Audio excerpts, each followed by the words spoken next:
تمہاری دعاؤں کو تو پہلے ہی اللہ پاک نے قبولیت کا حصہ بنا دیا ہے، بس وہ تمہیں آزمائش میں ڈالتا ہے اس لیے کہ تم اس پر یقین کرو۔ وہ کوئی چیز لیتا ہے تو اس کے بدلے بہترین دیتا ہے، اور وہ چیز جو تم سے لے لی گئی ہے نا، اللہ وہ بھی بہتر بنا کے دے سکتا ہے۔ اور اللہ تو جانتا ہے تم تھک چکے ہو، وہ یہ بھی جانتا ہے کہ آپ بہت کوشش کر رہے ہو، اور یہ بھی کہ آپ کے لیے یہ بہت مشکل ہے، لیکن یہ بات یاد رکھیں کہ اللہ آپ کو اس حالت میں نہیں ڈالے گا جس کو آپ برداشت نہیں کر سکتے۔ تو السلام علیکم ورحمۃ اللہ پیارے ساتھیوں، آج آپ سب کے ساتھ ایک بہت ہی پیاری استغفر اللہ میریکل سٹوری شیئر کروں گی، جو کہ ایک بزنس مین کی ہے کہ کیسے اللہ نے ان کو بہت بڑے بلنڈر میں سے نکالا،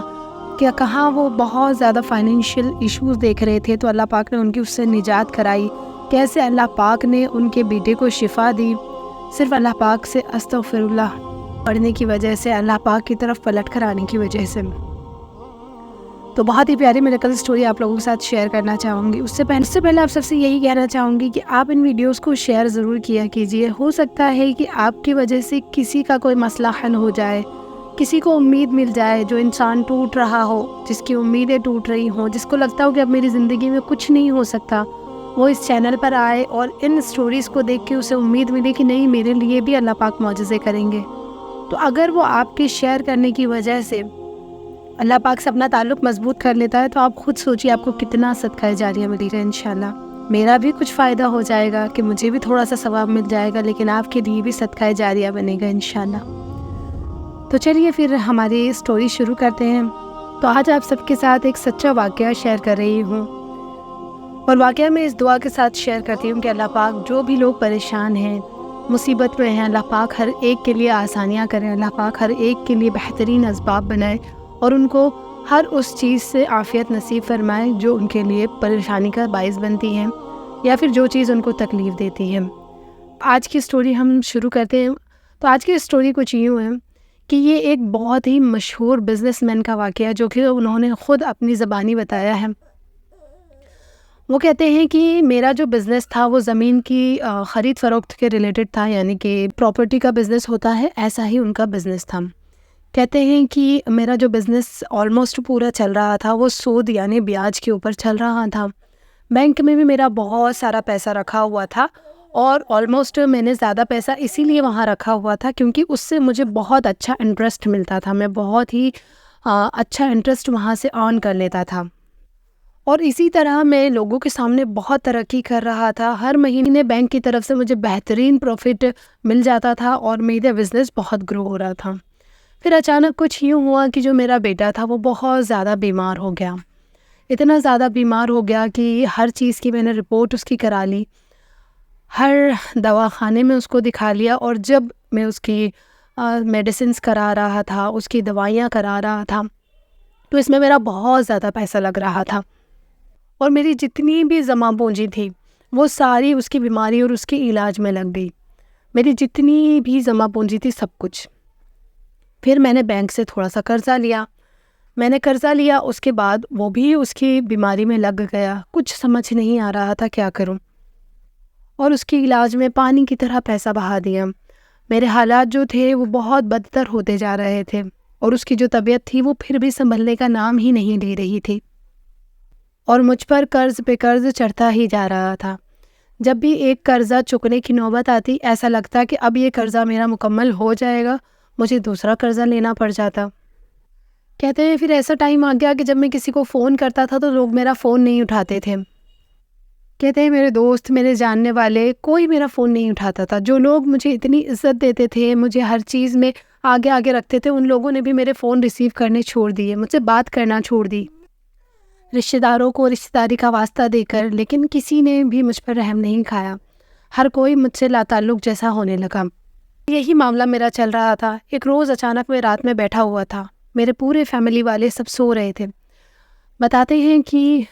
مجھے بہت زیادہ ٹینشن کی وجہ سے نیند نہیں آ رہی تھی، کیونکہ صبح مجھے ایک قرضہ واپس کرنا تھا، اور میرے پاس کچھ بھی نہیں تھا۔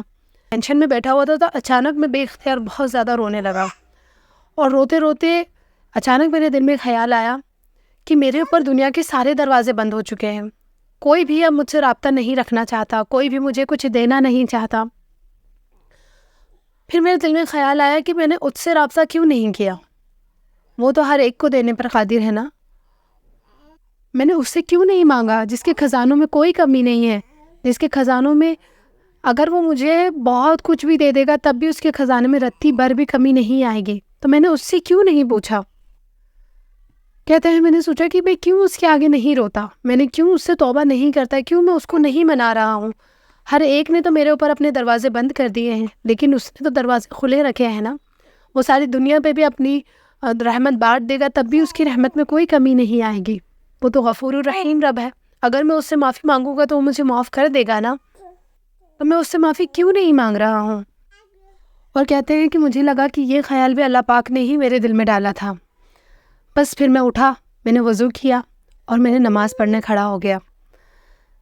جب میں نے نماز پڑھی تو مجھے نہیں پتا کہ میں سجدے میں کتنی دیر رویا، کتنا رویا، اور میں نے اللہ پاک سے دعاؤں میں کہا کہ اللہ پاک مجھے معاف کر دے میرے مالک کہ میں نے تیرے ساتھ سود کی شکل میں تیرے ساتھ جنگ کی۔ کہتے ہیں میں نے اللہ پاک سے کہا کہ تیرے سوا تو میرا کوئی مددگار نہیں ہے، میں اس چیز سے پکی سچی توبہ کرتا ہوں اللہ پاک، تو مجھے معاف کر دے اور مجھے اس کرب سے، اس پریشانی سے نکال دے، مجھے اس مشکل سے نکال دے۔ اور اے اللہ دیکھ تیرے ساتھ جنگ کے نتیجے میں کہاں پہنچ گیا ہوں کہ میرا کوئی والی و وارث نہیں ہے، میں بالکل تنہا ہوں، تیرے سوا میرا کوئی سہارا نہیں ہے۔ کہتے ہیں وہی سجدے میں پڑے پڑے اللہ نے پھر میرے دل میں ایک اور خیال ڈالا کہ میں نے اللہ پاک سے کہا کہ اللہ پاک ایک بار تو مجھے اس اذیت سے، اس پرابلم سے، اس مصیبت سے نکال دے، اس کے بعد جو بھی میں میرا حلال طریقے سے کماؤں گا اس میں آدھا حصہ تیرا ہوگا، آدھا میرا ہوگا۔ ایک بار دوبارہ مجھے میرے پیروں پر کھڑا کر دے، میرے بچے کو صحت یاب کر دے میرے مالک، میری مدد کر دے، میں تیرے پاس پلٹ کر دوبارہ آیا ہوں، مجھے خالی ہاتھ مت لوٹانا اللہ، میری مدد فرما دے۔ کہتے ہیں میں سجدے سے اٹھا تو مجھے ایسا لگا کہ میرا بہت بڑا بوجھ کسی نے اٹھا کر سائڈ پہ رکھ دیا ہو، میرے دل کو ہلکا کر دیا ہو، اور اس کے بعد پھر میں سو گیا، اور اتنی سکون کی نیند مجھے بہت سالوں بعد آئی تھی۔ صبح اٹھا، فجر پڑھی، فجر پڑھ کے سب سے پہلے آفس پہنچ گیا۔ جیسے ہی آفس گیا تو ایک بہت عجیب واقعہ ہوا، جو لوگ مجھ سے بات نہیں کرتے تھے، مجھ سے کتراتے تھے، مجھ سے نظریں چراتے تھے، وہ لوگ مجھ سے آگے رہ کر بات کرنے لگے، سلام دعا کرنے لگے۔ گھر آیا، اپنی بیوی سے مشورہ کیا، جو بھی چیزیں بچی ہوئی تھیں ان کو بیچ کر اپنا قرضہ اتارنے میں لگ گیا۔ اللہ پاک کی مدد میرے پاس آئی، ایسی اللہ پاک کی مدد آئی کہ جو چیزیں نہیں بک رہی تھیں وہ اچھے داموں میں بکنے لگیں۔ میں نے اپنی جان اس سودی کاروبار سے چھڑانے کی پوری نیت کر لی تھی، اور میں ہر کوشش کر رہا تھا کہ میں اس سودی کاروبار سے اپنی جان کو چھڑا لوں۔ جو بھی چیزیں اچھے ریٹس میں نہیں بک رہی تھی، اچھے پرائزز میں نہیں بک رہی تھی، جو بھی زمینیں اچھے پرائزز میں نہیں بک رہی تھیں وہ بہت اچھے ریٹس میں بکنے لگ گئی۔ جن لوگوں نے مجھ سے بات کرنی چھوڑ دی تھی وہ لوگ خود آ کر میرے آفس میں مجھ سے ڈیلز اور سیٹلمنٹ کرنے لگے۔ کہتے ہیں یقین کریں صرف 2 سال میں اللہ پاک نے مجھے دوبارہ اپنے پیروں پر کھڑا کر دیا، اور اللہ پاک نے مجھے اس کرب، اس مصیبت سے نکال دیا۔ لیکن ان سب کے دوران مجھے میرے رب سے کیا ہوا وہ وعدہ بالکل یاد تھا، اور جیسے ہی اللہ پاک نے مجھے میرے پیروں پر کھڑا کیا، جیسے ہی اللہ نے دوبارہ مجھے میرے پیروں پر کھڑا کیا، تو میں جو بھی کماتا تھا اس میں آدھا اپنے لیے رکھتا تھا اور آدھا اللہ کی راہ میں خرچ کرتا تھا۔ اور اللہ نے، آپ یقین کریں، اور اللہ نے مجھے ایسی برکت دی کہ آج میرے نام پر بہت سارے ادارے چل رہے ہیں۔ وہ کہتے ہیں یقین کریں اللہ نے مجھے ایسی برکت دی کہ آج میرے نام پر بہت سارے ادارے چل رہے ہیں۔ الحمدللہ۔ کہتے ہیں مٹی میں بھی ہاتھ ڈالتا ہوں نا تو سونا بن جاتی ہے۔ ماشاء اللہ، سبحان اللہ۔ بالکل ایسے ہی اللہ پاک مدد کرتے ہیں ان بندوں کی جو توبہ کر کے اللہ پاک کی طرف پلٹ جاتے ہیں۔ کوئی غلطی ہو رہی ہے، کوئی کوتاہی ہو رہی ہے، اس سے نکلنے کے لیے اللہ پاک ہی سے دعا مانگے۔